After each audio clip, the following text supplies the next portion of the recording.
Hello, listeners. I want to welcome you all to another session of Beautiful Things Come from Struggle podcast YouTube channel. And today I got a good friend of mine. He's been incarcerated for 22 years. In fact, he got incarcerated when he was 18 years old. And his name is Jesse Brothers.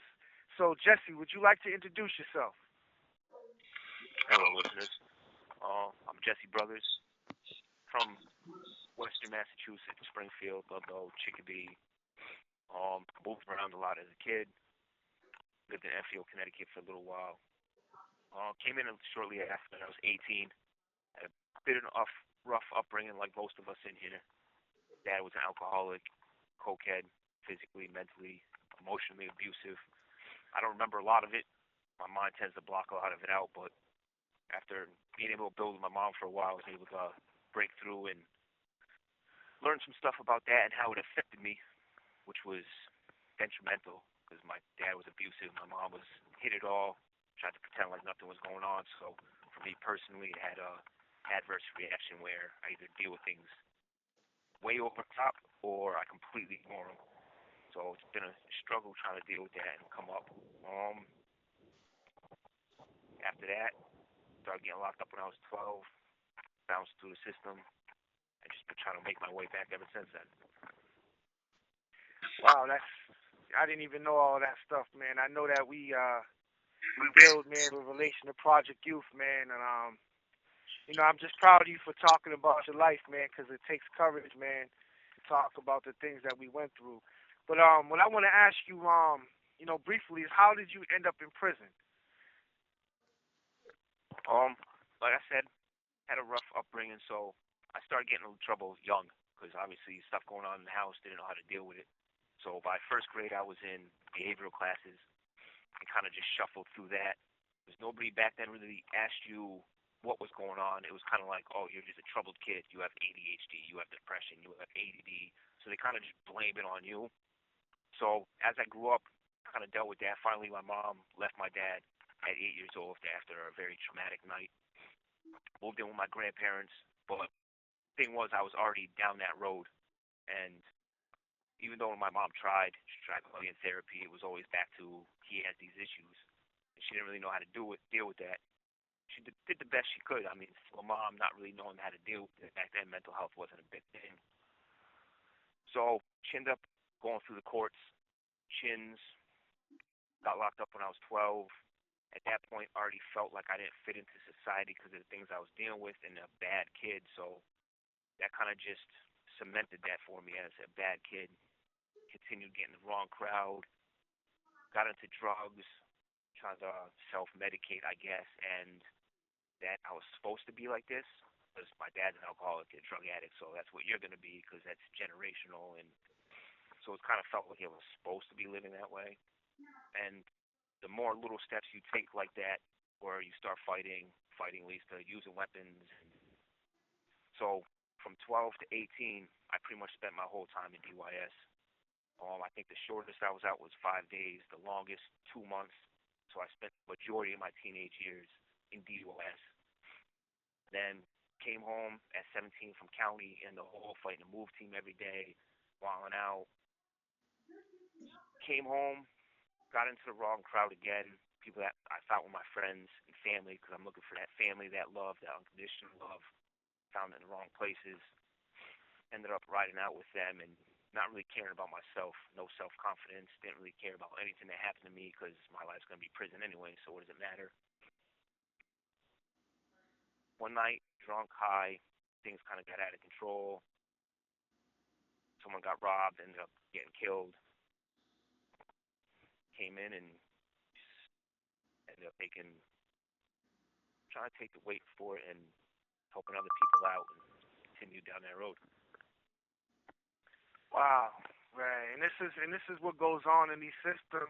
In the system, what I realize is I walk by a lot of men, man, who I've been doing time for years, and I really didn't know what they did to get here. And to come to think of it, then I find out that the same things that they went through, the same thing that you went through, I went through, and this is what the things that society needs to learn and know and understand about.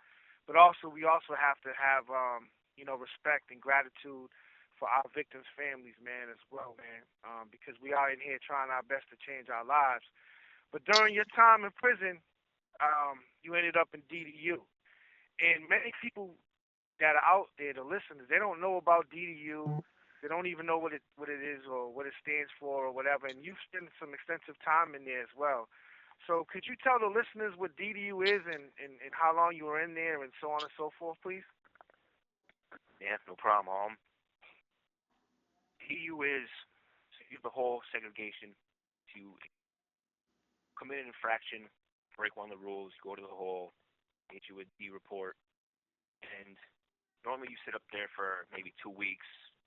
3 months is usually the max, unless it's an investigation and they try and hold you up there. Now DDU is for your more severe infractions, more bodily harm, stabbing, that kind of a thing. And while you're sitting in the hole, you see the DDU board, and they sentence you to a whole other sentence in a whole different part of the jail, where you go for at the least usually a year, 2 years, 5 years, 10 years. I know guys that've been over there 10 years plus. So for me, my first one was a riot. I did, I think, 2 years for that. Then after that was some more violence. I don't want to get into it too much because I don't want to like promote that or traumatize any of them guys if they end up stumbling upon and listening to this. Hopefully they do. Those guys I have apologized to, and I've actually been able to sit down face to face and smooth things out with. But um, so in DDU, you're in a cell by yourself. Your first month, you get one phone call, one visit, and your Walkman. Second month, you get your TV, two phone calls, two visits. 3 months, three phone calls, three visits. 4 months, four phone calls, four visits. Now, visits you don't want. Your family has to come into the prison, walk through the prison, and go to a whole different part of the building where you then come in handcuffed and shackled and sit out. If there's a good field worker, they'll take the handcuffs and shackles off before you come in, so your family doesn't have to see you like that. But either way, it's horribly traumatizing for them. But there's 10 guys on a tier, and for the most part, I'm an introvert. So for me, mentally, it wasn't bad. Or at least I thought it wasn't bad because it didn't break me down. I could be by myself. I can read. I can do that all day. But it still has a really lasting impact on you. You don't really notice it because it slowly happens to you.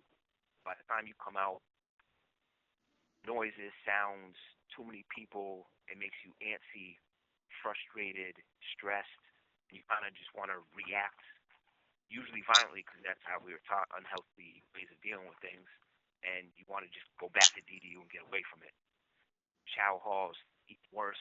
I know times where I came out, sat down, ate, and had to just leave because it was too much for me. So DDU it was rough, man. It's taken me a lot of time to like overcome that. So Yes, folks, that's DDU. Now DDU has since moved to the Shirley Max. I remember back in the day, you go in DDU, you end up weighing like 250 pounds when you go in, and you come out weighing like 160. I mean, because you didn't get canteen or anything else in there. So it was a very disturbing experience, and that's what segregation can do to you. And as you guys know today, there's a big push to end segregation. But what I want to, what I'm so proud of you, Jesse, and I know this is about you, is your positive transition from being out of seg to who you are today. Could you briefly just say that part, let the viewers and listeners know about your positive transition from being in long-term segregation and what you're doing today with your life. As we also want to let everybody know that, just like myself, you will be eventually being released from prison. yeah, thank you, man. I appreciate that.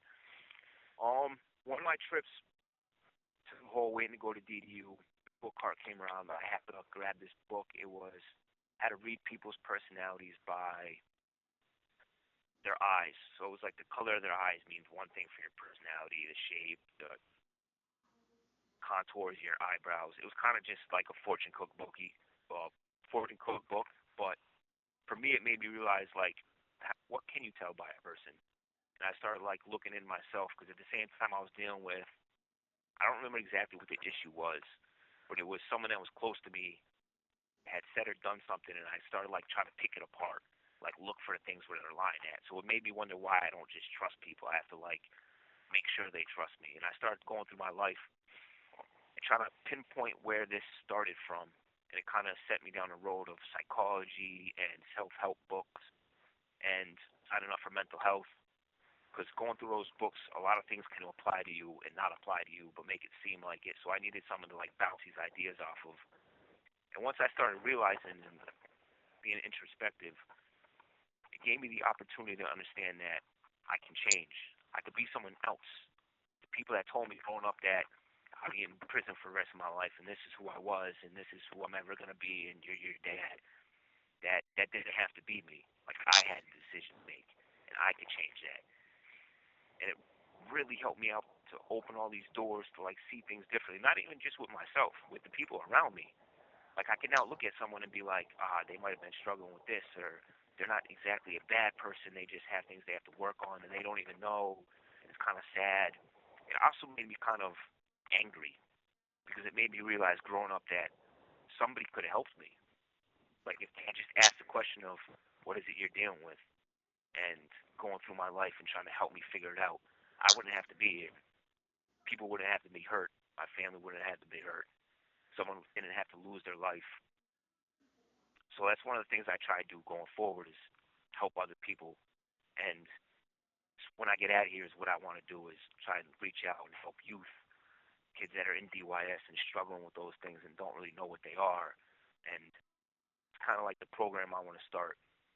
And I know you had Van on here before. He was talking about the TRIP program, and that's who I'm linking up with and trying to build this program with. And yeah, man. Incredible, incredible, man. This is a good man. He also he's involved with the dog program, training dogs for disabled veterans. He's a mentor to many. He also is involved with Project Youth. Really good brother. Before we wrap up, I want you to talk about the Mattis because you are part of the Mattis cohort, and I'd like you to just kind of let the viewers know a little bit more about what that is if they don't know, which is giving individuals like me and you a second chance in coming home and being around and being in society. Yeah, that's a huge thing, man, and it's gonna help a lot of people that need the help. Give them a second chance at life. It was big for me because it helped me see that the light at the end of the tunnel wasn't a train. It's actually some light for me, and it's helped out tremendously, especially with trying to change because you got those days where, man, what am I doing this for? I'm in prison, and what does it matter if I'm a good person now? But it's huge beyond that because that's not exactly what we do it for, anyways. Like we don't work on ourselves. We don't try and become better people because we're getting out. That just happens to be what stumbled upon us, whether it's because of that's how it was supposed to work out for us or what it was. It's also a little bit of a struggle too because I find myself asking myself sometimes, do I deserve it? I hope I do. I hope I changed enough and worked on myself to deserve it. And I hope that moving forward, not just myself, but everyone can show people that we may be in here for our actions, but those actions don't define us. We have the opportunity to be better people. And it sucks that someone had to be hurt for us to get to this point. But hopefully, moving forward, we can make those families we hurt have some healing and maybe a little understanding and compassion. Wow, wow.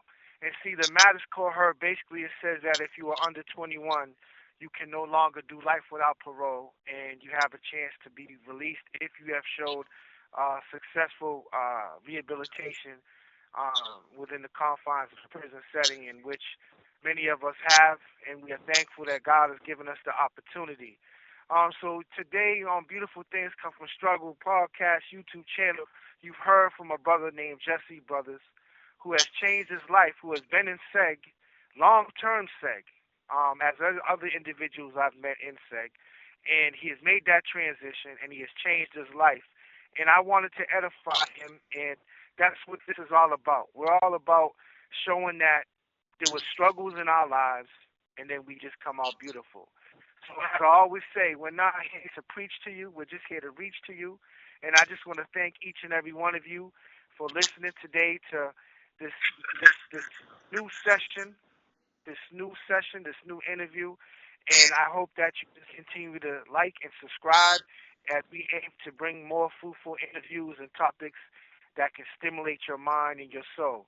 With that, I want to say peace and God bless, and thank you, Jesse Brothers, for your time. And with that, I say peace.